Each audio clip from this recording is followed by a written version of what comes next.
Hlehla nedwa. But kuye kwanyanzeleka into yoba mandiqale ndinichazele uba ihamba kanjani kuqala, so that usuke nayo ku-step 1 uzofika nayo ku-step 11. Apha kwi-playlist yam yakuTikTok ilula ke xa ilapha kuTikTok. Ulandela kakuhle ngexesha ofuna ulandela ngayo xa ungengomntu onexesha phakathi evekini kuba into zininzi. So kwafuneka ndiqale ndinichazele yona kaloku zitshomi zam uba ke siku-4B 2.0 ngoku. Uhamba noKrestu phakathi. Uthi uzawuze ezolanda umakoti wakhe afike without spot or wrinkle, engcwele. So kwafuneka ndinichazele uba ichaza ukuthini loo nto.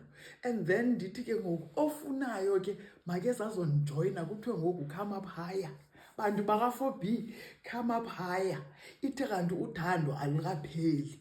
Funeke sijonge lilapha entla kwethu. Lilapha entla kwethu uthando. Njengoba silincamile xa bisaba ngajonga ngapha nangapha. Nangapha siliboni. Ithi kanti nalo apha. So yizani ke guys ndinichazele.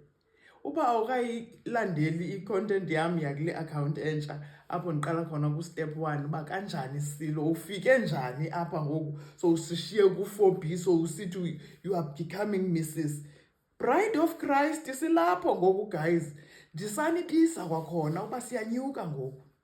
Yantinga ngoku sithi Bride of Christ niphi niyeza okanye kuzawulandela abantu abatsha.